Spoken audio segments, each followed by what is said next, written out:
bersama Kak Kundria di channel Mata Kundria. Nah, di video kali ini kakak masih ngebahas seputar persediaan. Karena sebelumnya ada yang nge-DM kakak nih di Instagram. Dia tanya tentang metode LIFO sama metode rata-rata sederhana. Nah, kemarin di video sebelumnya kakak kan sering ngucapin bahwa metode LIFO itu sudah diatur sama PSAK itu udah dihapus gitu ya tahun 2008. Tapi berhubung di sekolah-sekolah SMK itu pasti kita dikasih pengenalan tentang LIFO. Dan karena ada yang bertanya, jadi kakak lanjutin videonya gitu ya. Nah, sebelum masuk ke pembahasan soal, kakak mau ngasih gambaran sedikit tentang LIFO itu ya. Nah, buat teman-teman yang kemarin sudah sempat nonton video kakak tentang FIFO, pasti bakal lebih mudah mempelajari metode LIFO gitu ya. Begini, kalau untuk metode periodik dalam pencatatannya nilai persediaan akhir, kita itu kebalikan dari nama. Kalau FIFO itu kan MPKP. Nah, kalau LIFO itu kan MTKP atau masuk terakhir keluar pertama.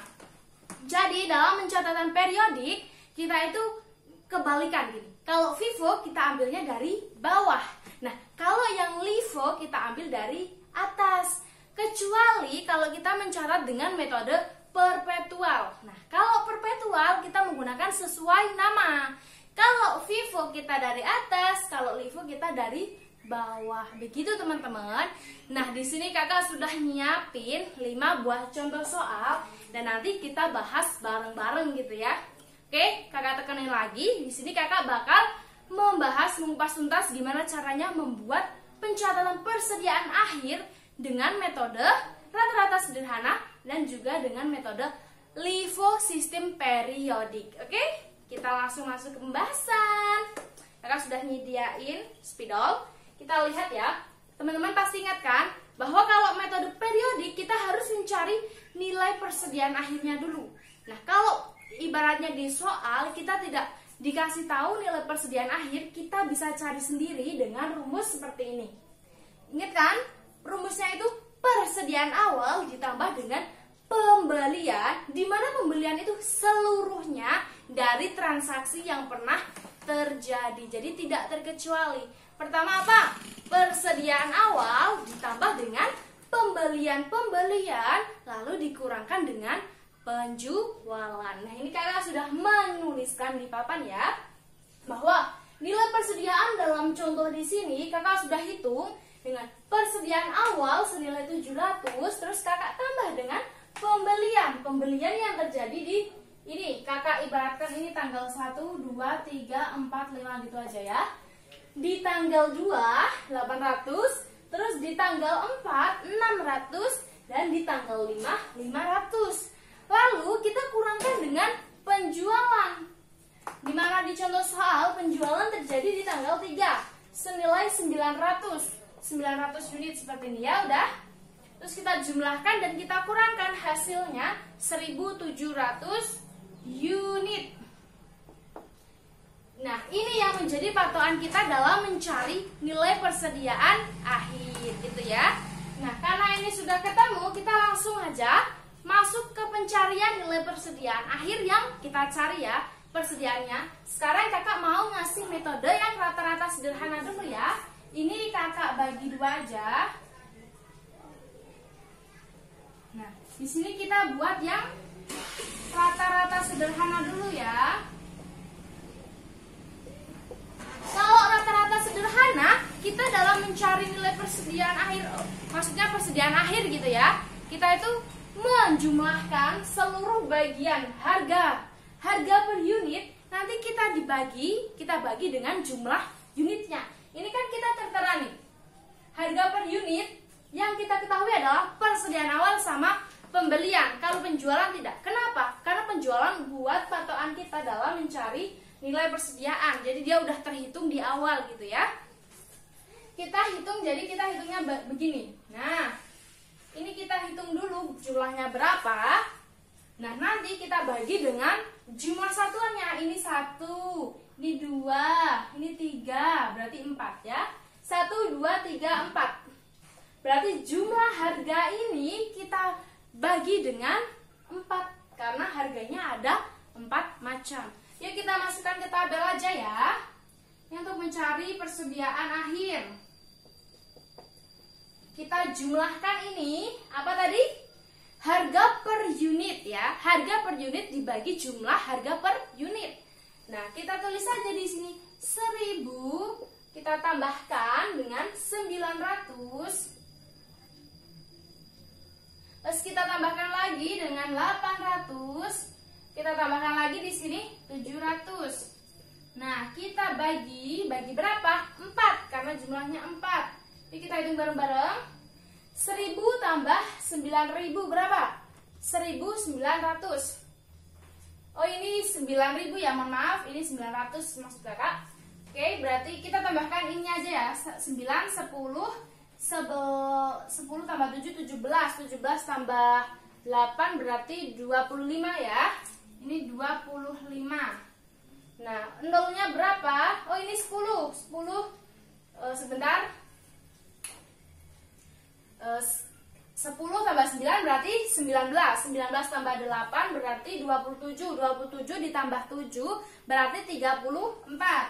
Nah, 34 tambah 02 berarti 3400. Kita bagi 4. Nah, begini. Nah, ini hasilnya berapa? Ayo kita hitung bareng-bareng. 34, kita hitung korogapet aja biar cepet. Kita kasih 6, 7 ya, 7, 28, 8, 32, berarti 8, 32. Setelah 20 berarti di sini 5, terus ini berarti 850. Nah, ini kakak hapus, sudah. Berarti langkah pertama, teman-teman harus ingat, bahwa pertama kita harus menjumlahkan harga rata-rata per unit dibagi dengan harga per unitnya tersebut. Ini kakak sudah jumlahkan. 3400 dibagi 4, 850.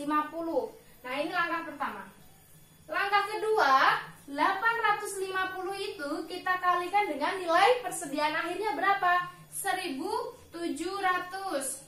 Nah, nanti bakal ketemu nilai persediaan, jumlah persediaan akhir. Nah, kakak sudah nyiapin kalkulator, kita biar lebih cepat menghitungnya ya. Ini 1700 kita kalikan dengan 850. Teman-teman bisa lihat di sini 1.445.000.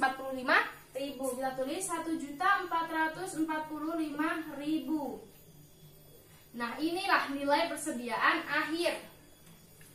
Begini ya. Kakak ingat lagi bahwa mencari rata-rata sederhana untuk persediaan akhir, kita jumlahkan semua harga per unitnya. Harga per unitnya berapa, kita bagi dengan jumlah harga per unitnya berapa. Ini sudah kita tambahkan, kita bagi dengan 4, hasilnya kita kalikan dengan nilai persediaan akhir. Jadi ini langkah yang paling penting untuk mencari nilai persediaan akhir.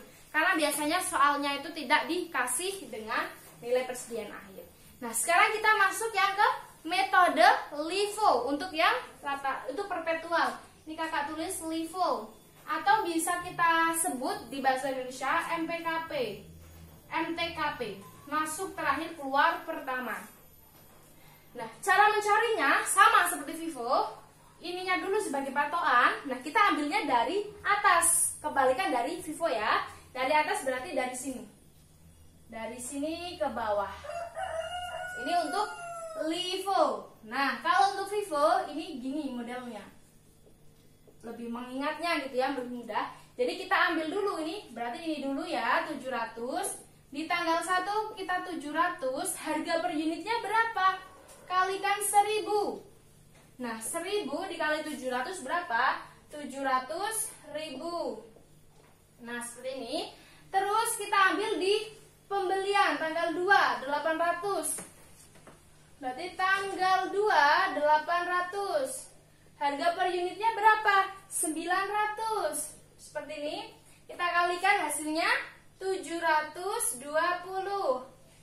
Nah, ini tambahin kan masih 1500. Sedangkan yang kita butuhkan adalah 1700. Berarti kurang berapa? Kurang 200. 200-nya kita ambil di tanggal 4.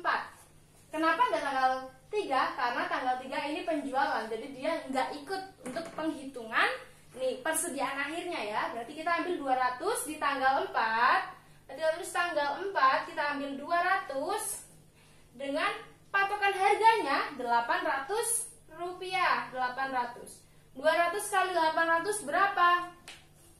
160.000. Nah, kalau sudah seperti ini kan kita harus pastikan dulu bahwa ini jumlahnya 1.700. 800 tambah 200 berapa? 1000. 1000 tambah 700 berarti pas 1.700. Kalau kita sudah memastikan bahwa ini sama, kalau sudah baru inilah nilai persediaan akhir. Nah, kita jumlahkan ini. Kita jumlahkan aja. Ini 0. 6 tambah 2 berapa? 8. 7 tambah 7 14 tambah 1 15. Nolnya kita tinggal tambahin.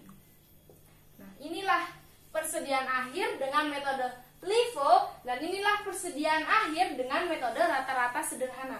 Kalian bisa lihat perbandingannya jauh berbeda gitu kan. Ya, inilah fungsinya metode-metode dalam pencatatan persediaan. Biar kita lebih tahu, lebih signifikan bahwa persediaan kita yang kita miliki di perusahaan kita itu senilai berapa gitu. Nah, itu kan ibaratnya terserah kita mau pakai yang mana, ibarat perusahaan mau ngasih yang mana. Tapi kalau menurut kakak yang paling simple, benar-benar simple, itu kita pakai ya metode rata-rata sederhana. Karena kita tinggal menjumlahkan aja ininya, harganya kita bagi dengan jumlah harga. Jadi ini menurut kakak tuh lebih akurat. Ya sebenarnya sama, lebih mendekati, tapi kalau ini lebih jauh lebih mendekati gitu ya. Oke, jadi seperti itu. Intinya begini. Kalau metode LIFO itu tuh sebenarnya sudah tidak ada, sudah dihapuskan atau sudah direvisi. Tapi kalau ibaratnya untuk lebih mengetahui, kita juga perlu kan untuk belajar lebih tahu gitu. Nah, ini kakak bikin video ini jawaban dari yang mereka bertanya. Jadi buat teman-teman yang udah ibaratnya sempat mampir di sini nonton, kalian juga bakal tahu metode LIFO itu seperti apa gitu ya. Nah, setelah ini kakak bakal ngebahas metode perpetual dengan LIFO gitu ya, biar lebih jelas lagi. Sebenarnya sama, tapi kalau kita prakteknya lebih sering, itu kan pasti lebih ibaratnya lebih teringat gitu kan di memori.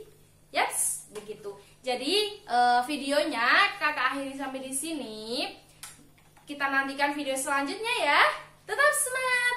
Salam belajar, suka belajar.